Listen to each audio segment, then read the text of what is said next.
Now you mentioned celebrities. I'm just curious, was this entire project just a vehicle for you to meet and hang out with Fred Durst? Because I mean that sounds like a fantastic reason to make this movie.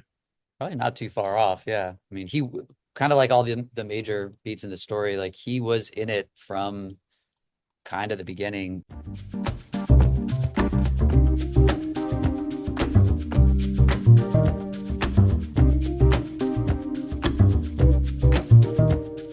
Hey everyone, it's David Stark from Watcher Pass, and I'm talking to Kyle Mooney and Evan Winter about Y2K, which is releasing in theaters on December 6th, 2024. I'm going to talk to them right now, and while you're watching, if you can like and subscribe to this channel, that would be fantastic. I'll start a lot. Thank you. Thanks so much for joining me today. I've got Kyle Mooney and Evan Winter talking about Y2K, which is releasing in theaters on December 6th, 2024. It is a nostalgia-filled horror comedy that has this amazing 90s feel, a mix of both horror and comedy, and a fantastic cast, including some really amazing cameos. I am excited to talk to you, so thanks so much for joining me. Thanks for having Thank us. you. We're excited to be here. Of course, and for this interview, I wore an authentic 90s shirt. It is from the 90s, a Nike Air shirt, Oh, rad. just for Baller. you. Just for you. Just trying to get in the right mood. Now, have you been holding on to that since the 90s or did you pick it up recently? I found it in my parents' house and was like, it Okay, still cool. fits. It still works. So first question, you both wrote this. What inspired this? What tech problem did you have that frustrated you? Or have you seen like what the world has become? You're like, you know what? Maybe it would have been better if it ended up this way back in 2000, just kind of like staved off this downward spiral we're all in. Yeah. Yeah. I don't, I wouldn't say there's necessarily one specific tech meltdown or anything that got this idea going. I think it was just speaking for myself, like a minor obsession with Y2K and how it was just such a massive letdown and nothing happened. And I think that just sort of that kernel of a thing probably remained in my brain for years until one day that the general idea came to me on a New Year's Day 2019, like, oh, there should be a movie where Y2K actually happens and it's like teenagers and horror stuff. And I texted Evan and we're pretty much the same age. We're good buddies from college and he got it immediately and started pitching on it and riffing on it. And then within a week, I would say we had basically like all the major moves and conceptually what this movie was going to be. Yeah, that makes perfect sense. I remember like it was this big, big story, and you were all waiting for something to happen. And then it turned over, and you're like, "Oh, everything is fine." I'm sure there were some issues somewhere, but Right, it didn't right, really right. affect. It didn't affect my life, and it probably didn't affect your life either. Not at all. Yeah. No. I think that So letdown was definitely what, yeah, drove us to be like, well, let's see the version where something did go down. yeah, And we've also like said throughout the process, like kind of amazing that nobody's used this as a premise because it does feel like pretty obvious to some degree. yeah, no, and right now it's nice to have it because it has this like sense of nostalgia. If it would come out like around that time, it would have just been probably like a TV horror movie. But now you've got like you can call back to the music, to the Yeah, technology, to the fashion, and then you've got this like absolutely. wonderful throwback. Incidentally, I think there is a TV movie that came out in the era where like planes crash and stuff. A&D presents Y2K disaster or Yeah, something like Yeah, exactly. yeah, yeah. Right. that. So you both co-wrote this. How did the writing process go? It sounded like you were both kind of collaborating on this project, but did you take sections of it? Did you just kind of like pass the script around to really kind of flesh it out? Yeah, I mean, from that first kind of hungover morning when Kyle texted me, we've been fully kind of doing this together and in lockstep, and it's been a really cool process. But the writing itself was, Kyle was still on SNL, so we kind of would hammer out some beats, the outline, characters, and then I would kind of write some pages, send to Kyle. He would rewrite, send back to me. Kind of went through that rhythm for a while. He would come back into town on hiatus or break or whatever, and we would get together in person and write in person.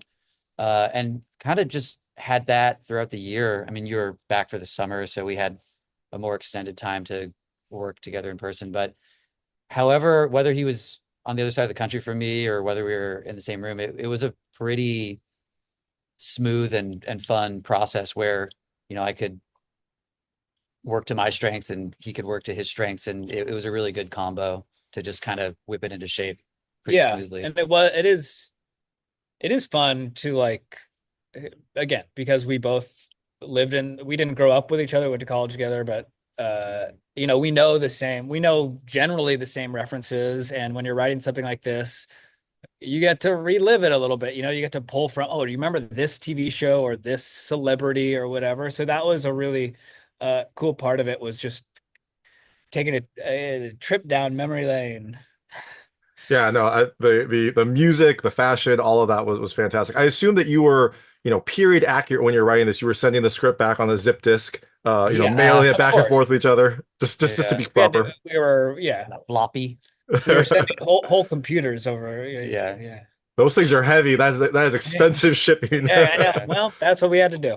Yeah, anything for the art, anything for the art. Yeah. Um, Now you mentioned celebrities. I'm just curious, was this entire project just a vehicle for you to meet and hang out with Fred Durst? Because I mean that sounds like a fantastic reason to make this movie.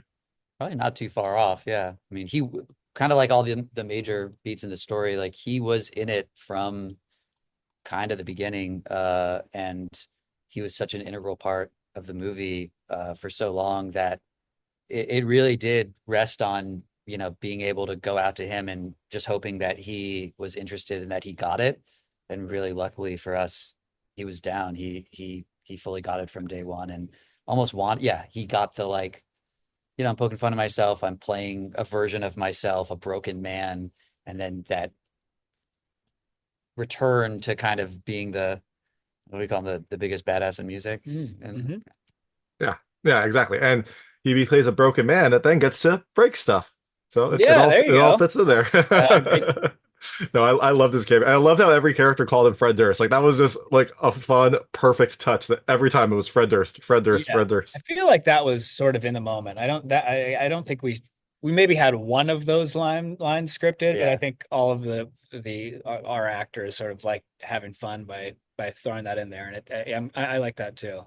Yeah, definitely. Now, one of the things I also love is just seeing all the old technology. Like you had Tamagotchi, you had old computers, you had, old Mac versions. I don't know if you actually use that OS or if you just kind of like used computer magic to make it look like it. But where did you find all this old technology? Did you just like scour the Goodwill and dumps around you, or where did you kind of get all of it? yeah, I mean, there's some stuff that we built ourselves that our production designer or prop master would build themselves. And then there are other things, the Ash's camcorder, for instance, we tested maybe three or four different era appropriate camcorders for the look, because the footage from the camcorder is actually the real prop. It's a Oh working wow, camcorder, and that's for the awesome. majority of those sequences, Lachlan, our actor, shot that themselves.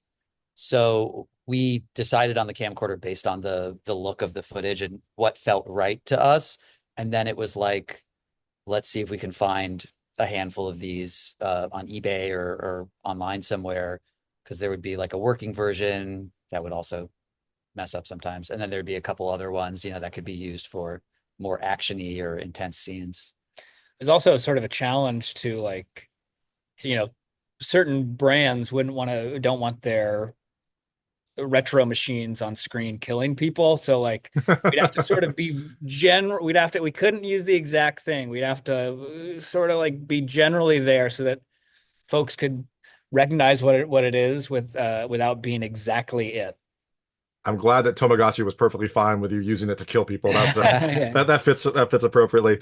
I know you have a very busy day. I'm going to switch to just lightweight questions about the film. I want to hear your personal experiences mapped to things in the movie. Feel free to skip any of them, but I try to keep them very answerable. First question: what was on the last mix CD that you made? Do you remember any of the songs on the last mix CD that you made? I would say it would probably have to be in high school, was maybe I don't know if I even had the technology to do a mix CD in college. And so in high school, I was making a lot of CJ-esque underground hip hop, socially conscious rap mix CDs. I remember, I think I can remember my last CD burning, and that was probably '03 or '04. And But no, it wasn't. I wasn't ever really like at that point. I wasn't super into contemporary music, so it would have been like something from a decade or two prior. So I know I had Return of the Mac by Mark Morrison on there. Nice. And the last question, I think I know the answer to this, but both of you can answer. Are you a poser mainstream music conformist or an enlightened indie music rebel? I'm actually going to say I'm a conformist. And I Can you actually believe that? I don't think that's true Really? because you will hear like like at a music venue or something, you'll hear like a song and you'll be like, that is a sample from 1978. I do like really niche musical acts, but like I also say I like the Beatles and Madonna and Prince too. Like those, I'm just as down with them. Yeah. All right. Okay, you're a poser. You're a poser. I'll say I think everyone's got a little bit of both, Yeah, you know. that's true. Yeah. And as we learned in the movie, rap is rap, music is music. You can love both and still be okay. Well, maybe not okay, but you can still be, happy. There you go. Absolutely. That's the lesson of the movie. Yeah, you can see that lesson. You can see Fred Durst, and you can see what could have and maybe should have happened during Y2K. In Y2K, come to theaters on December 6th, 2024. This is Kyle Mooney and Evan Winter. Thank you so much for your time. Thank you so much, David. Have a Thank good you. one. That was Kyle Mooney and Evan Winter talking about Y2K, which is coming to theaters on December 6th, 2024. It is a disaster horror comedy about what everyone kind of thought might happen during Y2K. It has a fantastic sense of nostalgia, a mix of horror and comedy, and a really great cast, including a really amazing cameo. If you like this interview, please like and subscribe to this channel. It helps me out a lot. Make sure all my new content goes straight to you. Thank you.